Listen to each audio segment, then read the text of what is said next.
Зима в глухом северном краю была суровой. Ветер выл, как живое существо, а снег засыпал все, что не двигалось. На краю леса, среди высоких елей, стоял старый деревянный дом. Снаружи он казался теплым, свет в окнах, дым из трубы. Но внутри царил страх. Эмма жила там с мужем Дэвидом и своими родителями, матерью Кларой и отцом Генри. Дэвид, бывший охотник с ледяным взглядом, держал их в ловушке, из которой, казалось, нет выхода. Эмма, хрупкая женщина с усталыми глазами, когда-то мечтала стать библиотекарем. 5 лет назад она встретила Дэвида, сильного, уверенного, с историями о выживании в лесу. Он обещал ей защиту, но вскоре после свадьбы показал свое истинное лицо. Дэвид запретил ей работать, общаться с друзьями, даже звонить родителям. Он перевез Клару и Генри в свой дом, заявив, что хочет быть ближе к семье. На деле это был способ контролировать всех. «Вы мои, и этот дом мой», — говорил он, постукивая пальцами по столу. «Один шаг не туда, и останетесь без ничего. Или хуже». Дэвид знал лес лучше всех. Он расставил вокруг дома капканы, якобы для защиты от диких зверей. Но Эмма понимала, они для них. Однажды она попыталась уйти, но попала в ловушку, вывихнув ногу. Дэвид вытащил ее, но не из жалости. Он хотел показать, что бежать бесполезно. С тех пор она не пыталась. Клара, седая женщина с морщинами от тревог, когда-то работала фельдшером. Она умела скрывать страх, но Дэвид сломил ее. Генри, бывший плотник, стал тенью себя прежнего. Дэвид угрожал сжечь их старую хижину в соседней долине или натравить на них зверя. Генри молчал, боясь за жену и дочь. Но в их глазах горела любовь к Эмме, единственное, что держало их. Все изменилось в разгар зимы, когда мороз сковал землю. Дэвид объявил, что уезжает на охоту на 3 дня. Это был их шанс. Эмма заметила, что он стал менее внимательным, забывал запереть сарай, оставлял инструменты без присмотра. Она начала изучать его привычки, запоминая, где он прячет ключи от капканов, как проверяет ловушки. Клара и Генри, видя ее решимость, впервые заговорили о побеге. «Он вернется раньше», — шептала Клара ночью, когда Дэвид уехал. «Надо действовать сейчас». «А если он нас найдет?» Голос Генри дрожал. «Он не простит, Клара». Эмма, грея руки у печи, сжала кулаки. «Мы не просто сбежим. Мы сделаем так, чтобы он нас больше не тронул». План родился из отчаяния. Бежать через лес без подготовки значило умереть. Дэвид выследит их как добычу. Они решили использовать его капканы против него. Генри, несмотря на боль в суставах, вспомнил, как работать с инструментами. Он мог переставить ловушку, если Эмма покажет, где они. Клара взяла на себя отвлечение внимания. Она умела казаться слабой, чтобы Дэвид ее недооценил. На 2-й день, когда метель завыла, они начали. Эмма в старой куртке пробралась к ближайшему капкану, спрятанному под снегом. Руки дрожали, но она заставила себя сосредоточиться.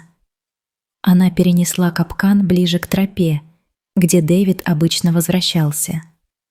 Генри, морщась от холода, помогал копать снег, чтобы скрыть следы. Клара осталась в доме, следя за дорогой через щель в занавеске. «Если он сейчас появится, все кончено», — шептала она, сжимая старый нож под шалью. К полуночи они закончили. Замерзшие, измученные, они вернулись в дом, чтобы ждать. Эмма не спала, глядя в темноту. Сердце колотилось от страха и надежды. Но Дэвид вернулся раньше. На рассвете, когда метель утихла, послышался хруст снега.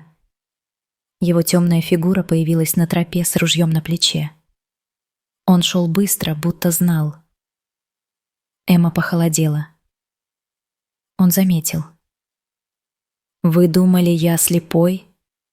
Его голос прогремел, когда он ворвался в дом. «Кто трогал мои капканы?» Клара, бледная, но твердая, шагнула вперед. «Это я», — солгала она.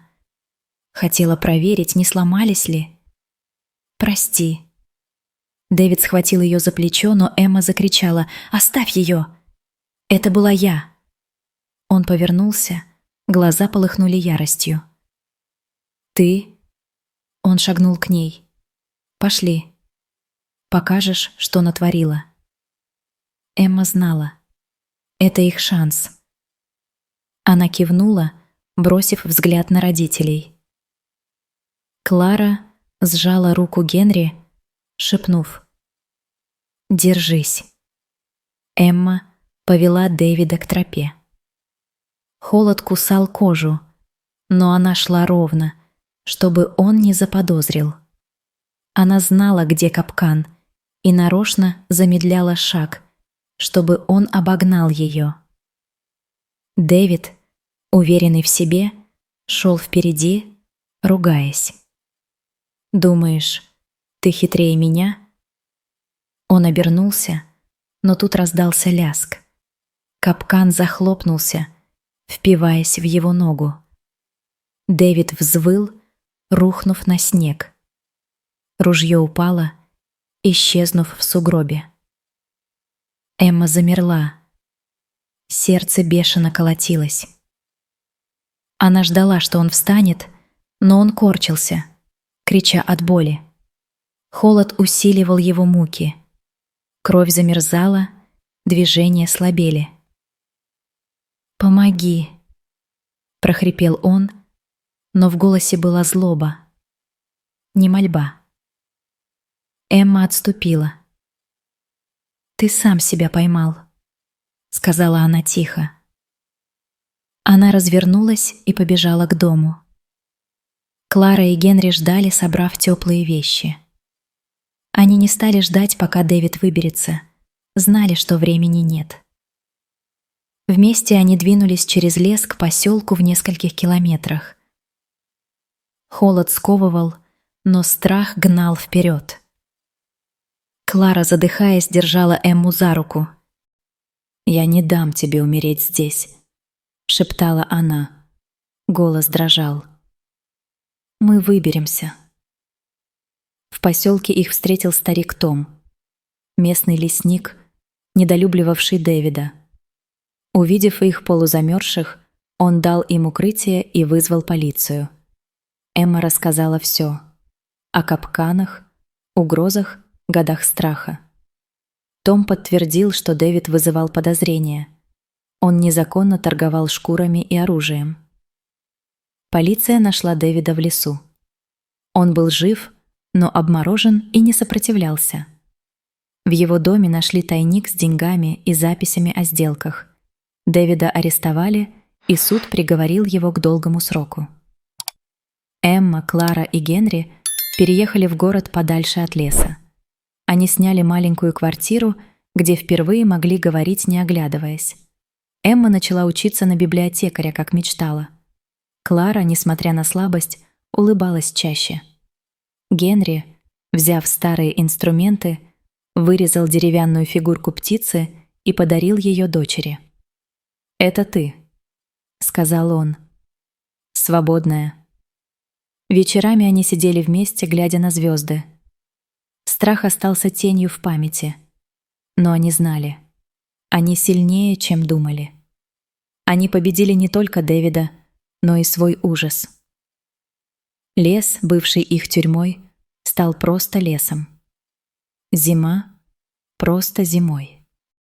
Если вам понравилась эта история, поддержите видео лайком.